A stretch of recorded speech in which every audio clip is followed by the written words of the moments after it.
Welcome to AgriMinds, the podcast where we explore the intersections of personal growth and professional success in the ag industry. I'm Kacee Bowl, your host. Thank you for joining me as we dive in to the different strategies and insights that will help you level up your life and career. From mental health to leadership development, we're going to cover it all. So sit back and get ready to grow with AgriMinds. Welcome to another episode on the AgriMinds podcast. Today, I have a really exciting guest with me, Ali Cox. She is the owner and founder of a company called Noble West, and I am so excited to dive into our conversation today. Welcome to the AgriMinds podcast. Hi, Kacee. Thanks for having me. I am so pumped to hear. We kind of been brainstorming about what we're going to talk about today before we started recording, and we could go a million different directions. But to just kick things off, would you mind introducing who you are, where you're from, all the details that people may need to know in order to understand who you are as we dive into our conversation today? For sure. Well, it's nice to be here. Thanks for having me. My name is Ali Cox, and I am the CEO of Noble West, an ag marketing and food ingredient marketing agency. We are technically based and headquartered in the Central Valley of California, where all the almonds are from, and then also have a team in Los Angeles, Columbus, Ohio, and our work really focuses on the future of ag. So kind of leveraging my sensibilities and my love of being a fifth generation farmer, and quite frankly, a farmer's wife and a farmer's daughter, and leveraging that, but really thinking about what's next to make sure that we are marketing for the future and doing a great job of understanding consumers' interest in food and where kind of their expectations lie, and then also supporting our clients who are farmers so that they understand more about consumer insights. So we have become, I would say, a pretty mission-based ag marketing agency, and we really believe that agriculture is a function of food marketing, and that's really our POV.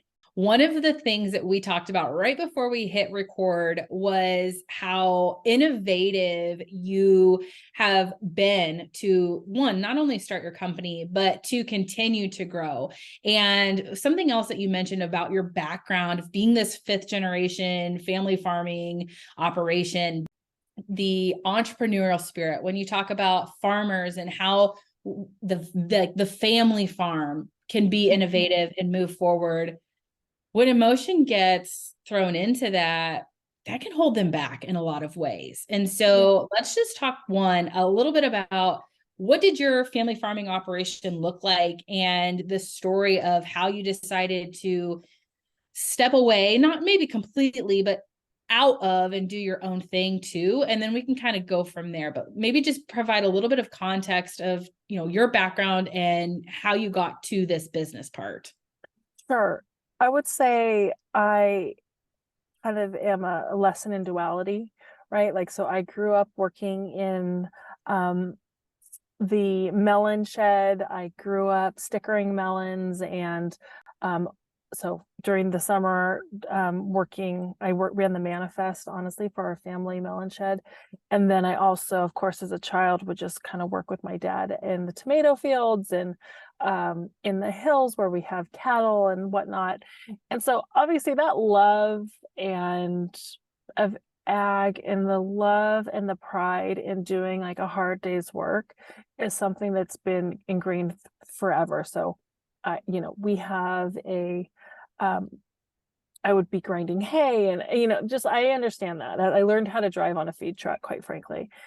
And that kind of, then when I got to high school, I really started understanding more about marketing, and I was our high school rally commissioner, and I promoted the events and really realized, wow, I love marketing. Whatever this is, I love it. I'm here for it. And I learned it was marketing and communications. And that's where I focused in school, and then really kind of focus as doing a lot of entertainment marketing in New York. And I was in New York City for I was in New Jersey and then New York City for 10 years. And I really just learned that people don't understand where their food comes from. So this is a culture of restaurants and fine dining and foodies everywhere, but truly not a great sense of understanding like food at scale. And that to me, coming from where I came from in Central California, seems so bizarre to me because I know that, 10-acre tomato farms in New Jersey that can only harvest 3 weeks or 4 weeks out of the summer, that is not our food supply system, right? Like I grew up where there were hundreds and hundreds of acres that we were harvesting at a time. So that kind of was the aha moment of, wow, I know I love marketing. I love everything about marketing. I worked in entertainment, I worked in fashion, I worked in sports. And then I just realized in 2013, I really have a mission, and that is to improve agriculture and food communication. So that's how I made it back to the ranch, as we like to say. But I think that as in building my business, we just realized like there is a lot of change. And we had a very early on worked with an accounting firm actually in Modesto, California. And the fact that I'm working at an accounting firm is hilarious because I don't even think I went to my accounting classes when I was in college. But you know, but I did learn a lot about succession planning. And I do know how to write a blog post about any topic under the sun, including accounting now, because I know how to I know how to copyright. And I learned about succession planning and just kind of learned about like what companies were doing and what ag farming companies and family farms were doing to set themselves up for success. And it just made me realize, wow, like there is a reason why, based on the California acreage report, family farms are getting smaller. And that is because succession planning is hard. And those are vulnerable conversations that have to happen about the future of where you want your farm to go. And I know this is like, why is she talking about this? Because this is marketing, because we talk about it every day. Where is this company going to go? I need to know how to tell your story. But right now we need to figure out who's going to be in charge. And we also have succession planning plays into our marketing strategies because grandpa might want to receive printed communication, son might want to receive email communication, grandson might prefer to like read and learn information on social media. Due diligence looks very different by generation. So maybe grandpa did a handshake with a trusted partner. You know what? Grandson's probably doing a ton of due diligence and research on the internet to figure out best practices to come up with his own idea. So that's where marketing actually is part of business planning and a function of business planning.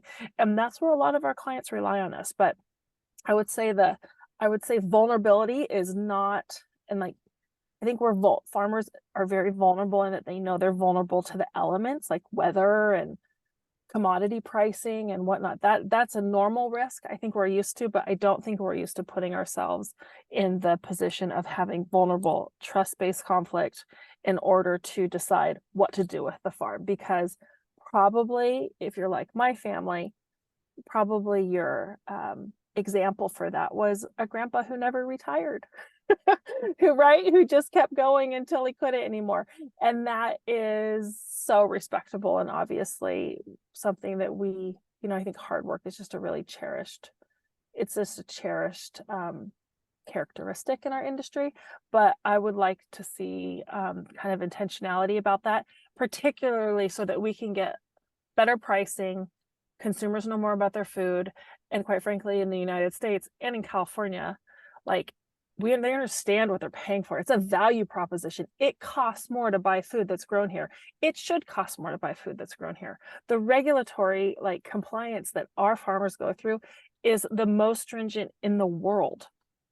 It should cost more, right? It's better quality produce. It's a better quality nut. It's better quality everything. And so again, I think it kind of long-winded way to say it goes back to being able to have great conversations. Yeah, I think your background is so powerful because you understand a lot of different perspectives. Yeah. And that's something I love to talk about on this podcast is how can we take our experiences and our personal life, but then also tie it into who we are as a professional and help on a big scale in the big picture in our industry. And so, back to just understanding sometimes what our roots are hold us back from being where we can eventually grow into. And I love what you said about our mission right now is to help tell your story. And I want to hear a little bit more about how that is done, because I think so much of what we do is driven off of emotion. So how is your story told? Is it more so emotion, or are you taking in facts and selling based off of that? Okay, well, let's talk marketing, tactical. So we are, I wouldn't say we're selling emotion. I would say we are first doing proper discovery. So how we work through any project is discovery, strategy, build, and analysis and optimization. That discovery portion typically involves some sort of quantitative or qualitative research project. So we actually understand sort of like what the score is and what we're up against. Typically quite a bit of intake, consumer insight work, for example, and then we go into strategy. So once I think we get to strategy, we're likely developing the strategy from a place of um, data, right? Like the data driven, whatever the business requirements are, whatever the business goals are, that all plays into the strategy. And then we are building out brand strategy and campaign strategy. So how a brand positions their crop, how they talk about whatever they're selling, whether it's B2B or if it is B2C, so business to business, like commodity sales, or if it's business to consumer with an actual proper brand that we've built out. I would also say we do B2G, business to grower. A lot of our clients come to us because they either want to get more growers to use their technology services, or if they're a service provider or tech company, or uh, they're looking to attract more growers to their processor or their plant or their mill. That is something that we really focus on. And then once the strategy is built out and the messaging and the creative or the logos or the campaign, then we'll go and execute it and actually place the ads or write the newsletters or build the website, do the social media. And then of course, what gets measured gets done. So we need to measure it and So analyze you've it. talked a little bit about like how you're almost translating what the farmer is saying, so that way the consumer can really understand what they're purchasing. Like you're kind of filling in that gap, right? Did I understand that Mm. correctly? Oh, that's interesting. I don't know if I want to say so much as what the farmer's saying, but really what they're doing. Consumers generally want to know more about on-farm practices. How was my food grown? How did it arrive to me? And they want to know that, but they want to know it in authentic ways that is not overcomplicated.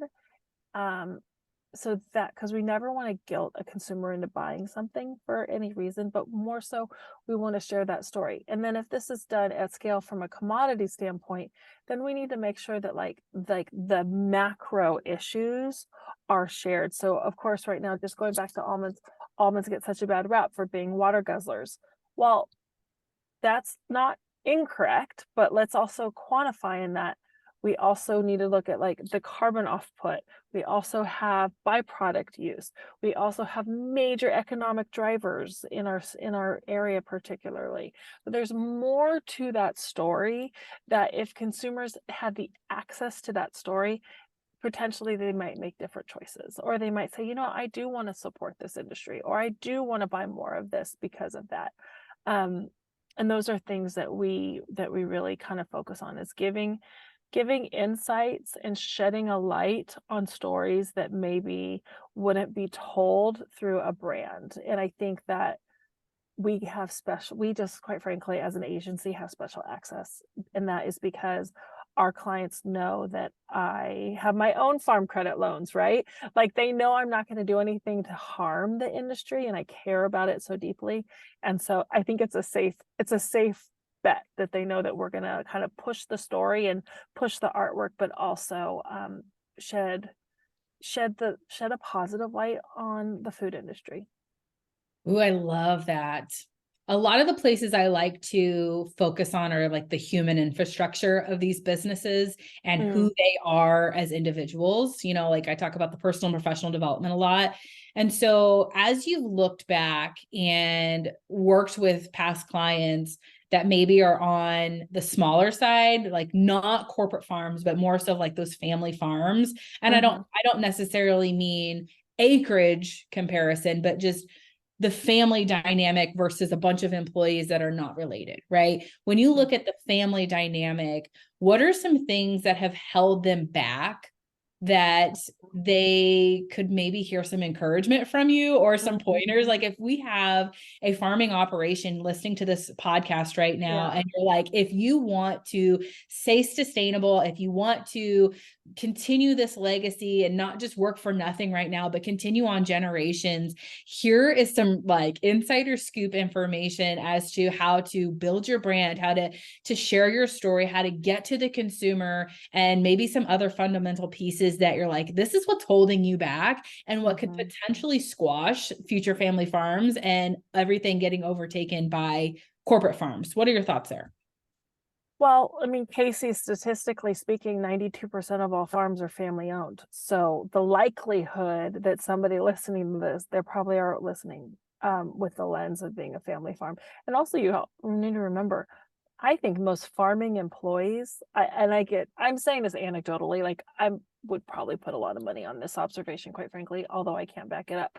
The majority of corporate farming employees, the majority also have their own family farms. And they couldn't make it on their family farm, so they had to take the knowledge they had to go get a job. They offered a, W-2 and a 401k and health insurance, but yet they're still probably moonlighting and doing their own kind of more humble, small family farm. So I think that's probably the case. Again, can't back that up quantifiable, but maybe that's something that AgriMind should do. But I would say, and again, I'm not a business consultant I guess I am, but I'm not a accounting kind of like a finance forecasting person. However, we do touch, I mean, I've probably touched over 500 family owned and operated businesses as clients over my career. And so I do know some threads and some themes.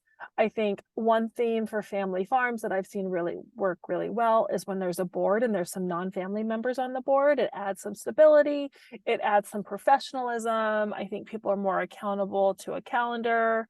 There's something about maybe the meetings not happening around the dining room table where you're also supposed to be having like loving family conversation, or that's where all your fights have been or whatever.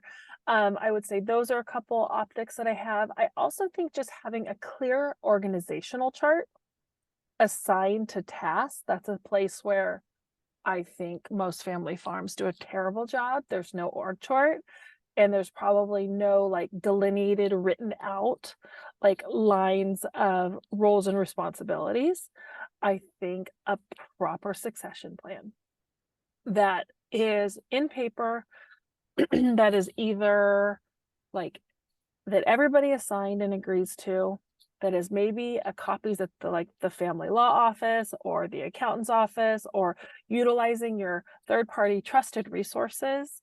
And there's nothing that says that succession plan can't be updated, but if you don't write it down, it's really, really hard, because then you're living and operating from a place of assumptions. I'm assuming that so-and-so's daughter wants to take over, or I'm assuming that my brother wants to do this for the rest of his life, and that also his kids will too. Like there's so many assumptions that I think that unless it's written down very clearly, we get into trouble all the time. And that's just a few of them. I know that there's some really amazing family business consulting firms that are probably better at this. I do know that one of our clients called Grimbleby Coleman, again, they're based in Modesto, but they are absolute specialists in agriculture, and they do work around the world, but they really specialize in this. And that's a place where I think I've learned a lot of like kind of the lessons, is again back from copywriting and ghostwriting content for them over the years, and just meeting with their partners and learning best practices. I think they're phenomenal. But I just think that a blessing of mine of being on the outside and not maybe an employee of the farm me directly is being able to kind of learn what does work in the outside world. And again, kind of seeing, because I'll tell you, nothing shows the truth of dysfunction more than making a website. Like, I just know that for a fact, because it's like, well, who's on the team page? Whose pictures higher? What do we do? Where are we going? Why are we doing this? What are we selling? What should the name of it be? How do we care about that? Oh, you don't want to farm that in 3 years, so it shouldn't go on the website. Oh, like, they're so, like, all the guts come out as soon as you start making a website, which is probably where I learn a lot of these sort of like key observations, quite frankly. Wow. Yeah. If every family farm could just go through a website building exercise. Oh my God, I would just, like, honestly, I would have already, I don't know, I think I would have already quit. But that's probably a place where it's just sort of like a little bit more systemizing. And again, I think that's where corporate farming operations, and we have plenty of those clients, they are huge mega companies, but they are able to work through data and work through just hard facts. A family farming operation has the same information, but how they approach it is so different, right? Like, it's just a different meeting, and that, like, involves like trust and tradition and respect for your elders. It's just like so many things, where like that corporate farming entity, they still have employees that they have to care for, and they probably do. They have a P&L, they have a balance sheet, they have expenses, they have a lot of the, like, more similarities than not to a family farming industry or family farming entity. They just are making decisions in a much different way because they're being held accountable in different ways. And it doesn't involve like, are we going to lose grandma's house or not? So there's just like the emotion is stripped away, like you first mentioned. And I would love to see more family farms succeed in the future by figuring out how to evolve and adapt. And it's hard to watch some of the realities that is happening with consolidation and whatnot. It's painful, but the truth is, we shouldn't be in business just because we love the way of life. That's just not reality. That's not how any company is. It's not how any other industry is. That is such a powerful statement. And thinking back to the statistic you just shared about 92% of, the farm is family Yeah. owned. Like Yeah.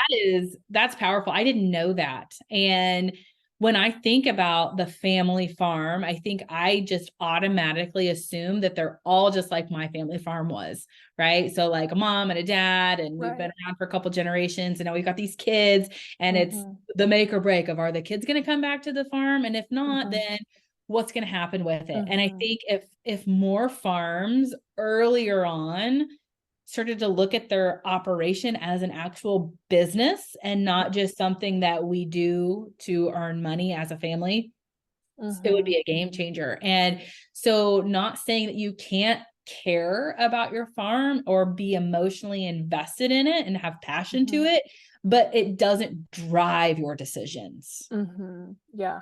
Another thing, and this might be a hot take, we might lose the whole audience right now, but you know, women typically are better at having vulnerable conversations, and they're just typically better communicators, let's be real. If more women were sitting at those tables, because guess what? Guess who's also like signing the loan documents? Grandma, mom, wife. But are they in the decision-making capacity? Are they sitting at the table deciding what to do?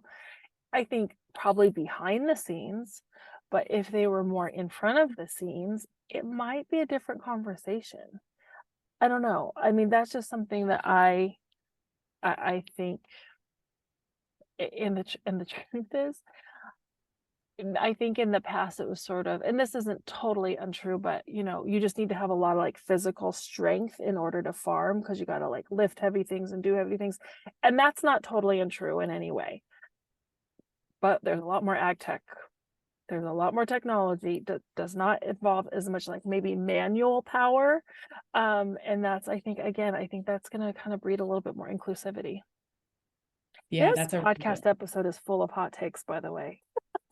I mean, I knew before we hit record that this could possibly be all over the place. And that's, I think, because there's so much that you have that's valuable to share to my audience. And I think there's so many things that I wish I could just share and say, here's something you need to consider.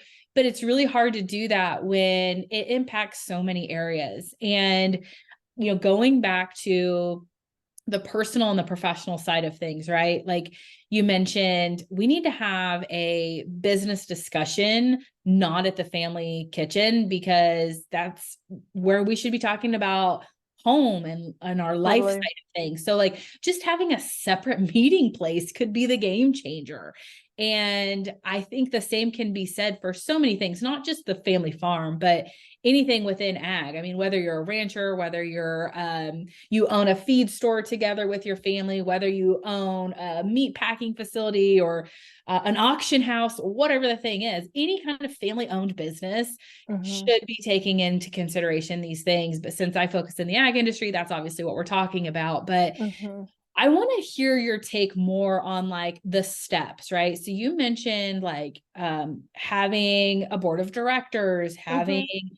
the org chart, having a designated role for each person. I Mhm. talk a lot about this tool called the Working Genius on my podcast. And are you a Working Genius fan? Oh, baby. All right. Patrick Lencioni. Yes. Oh my gosh. Mhm.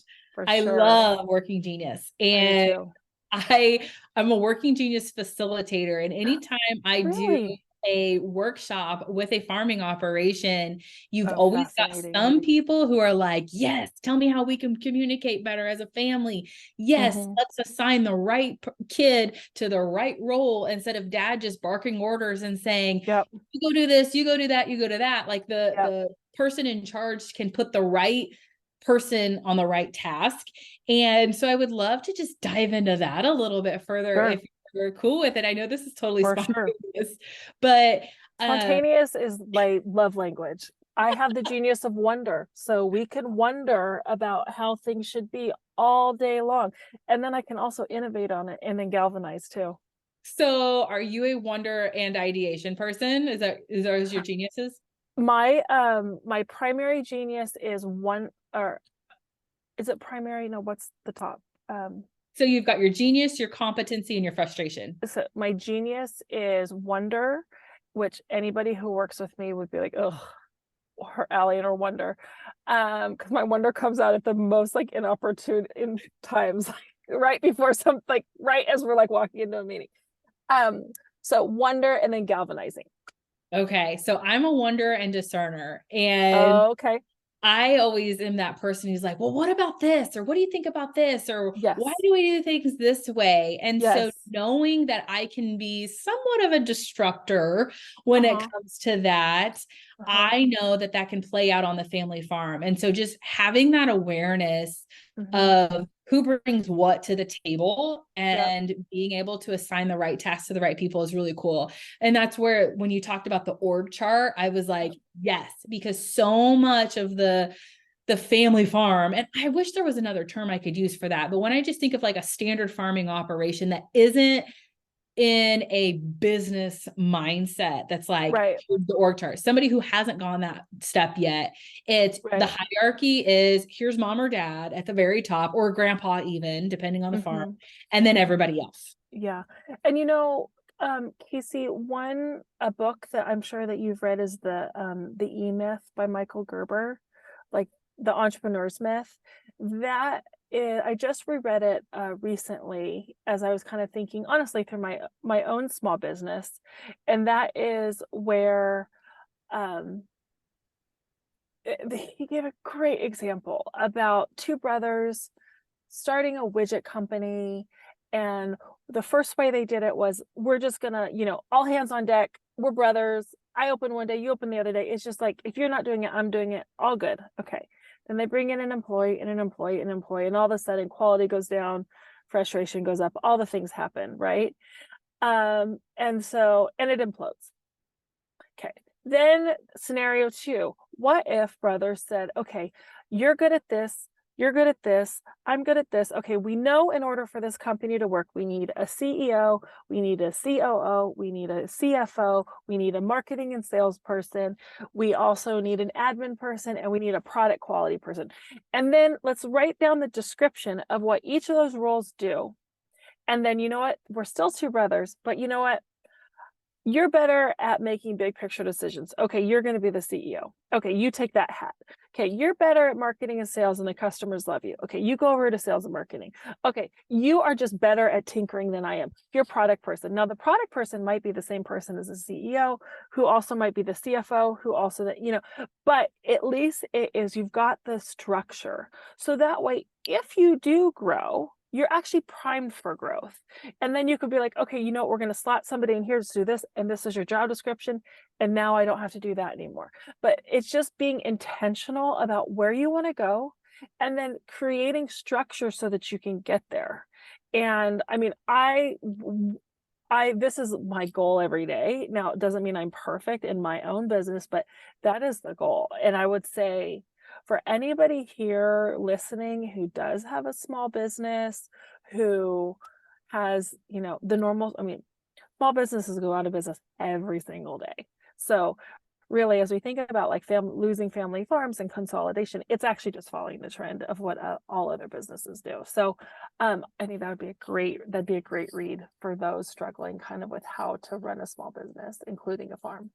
Ooh, thank you for that book recommendation. Yeah, I feel like that's the hurdle, that's the challenge, because I think so many farming operations, and I think we're talking about farming operations because, like the whole ideation or the whole mission of what you've kind of set out is, how do we bridge that gap, or how do we make sure that people know where their food is coming from? And most people, when they think about where their food comes from, picture that standard old McDonald had a farm, like family, but it's not sustainable. Like you said, that 10-acre farmer in New Jersey is not actually the big picture. That's not actually what's going to continue to feed the world.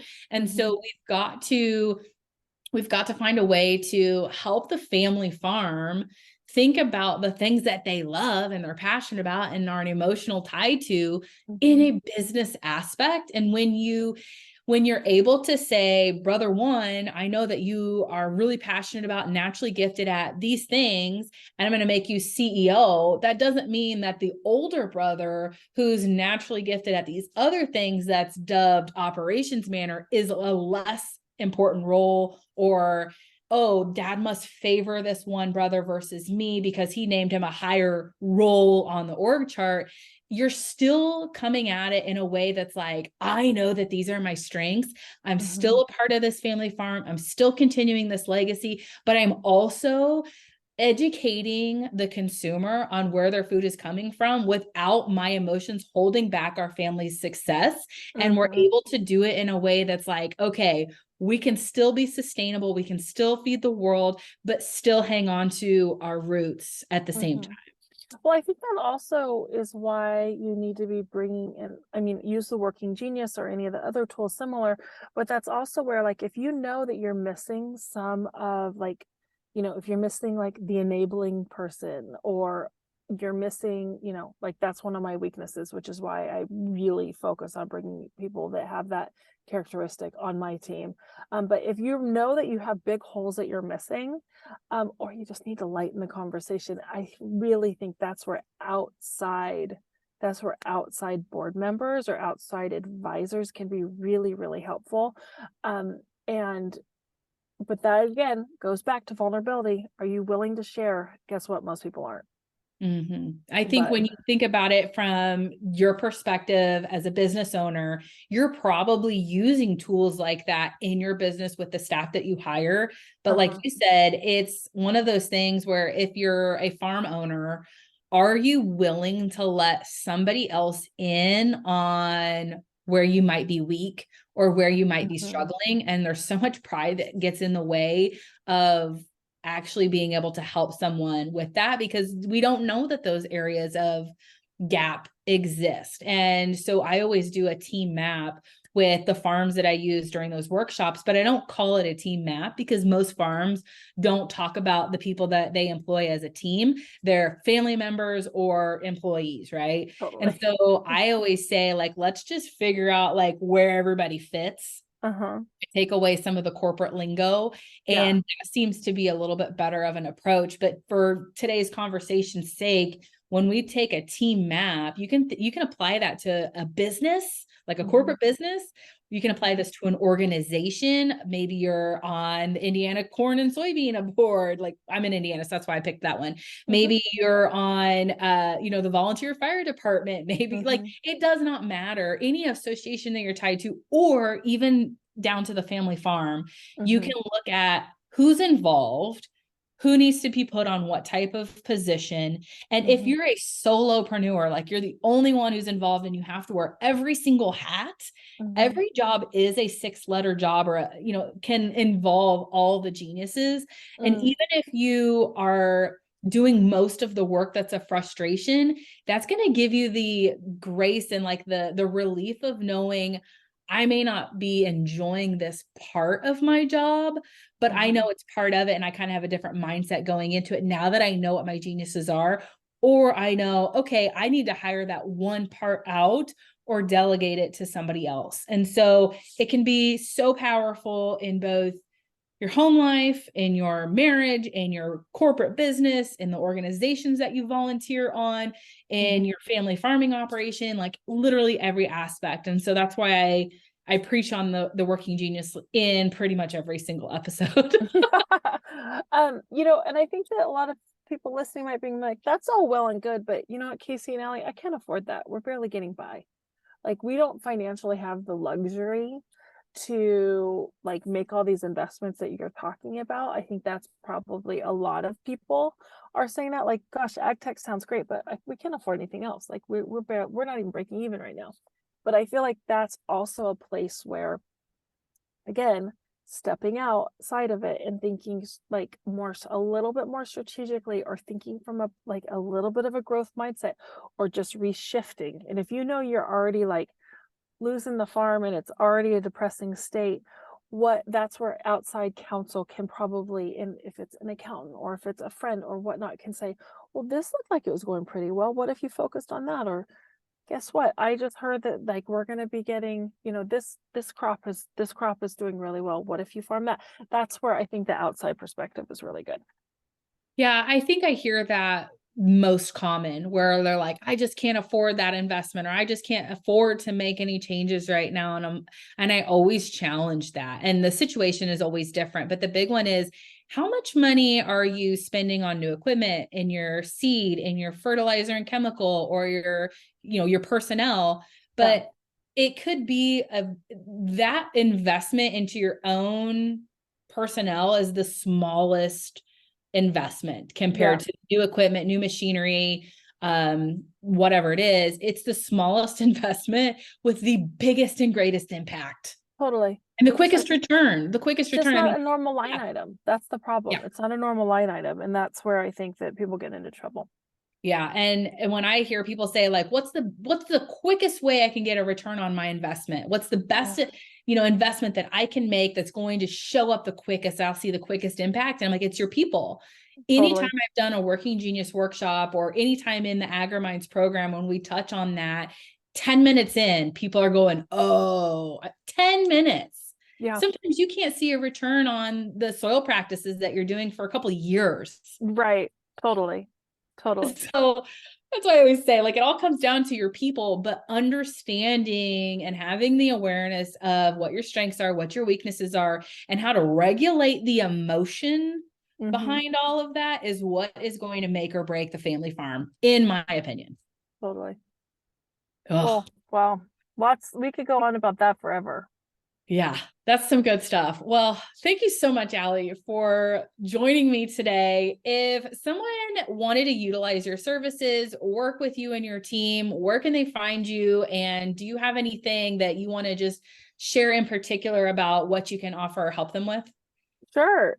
The best way to probably reach us is our website at wearenoblewest.com, or you can go to Instagram handle We Are Noble West.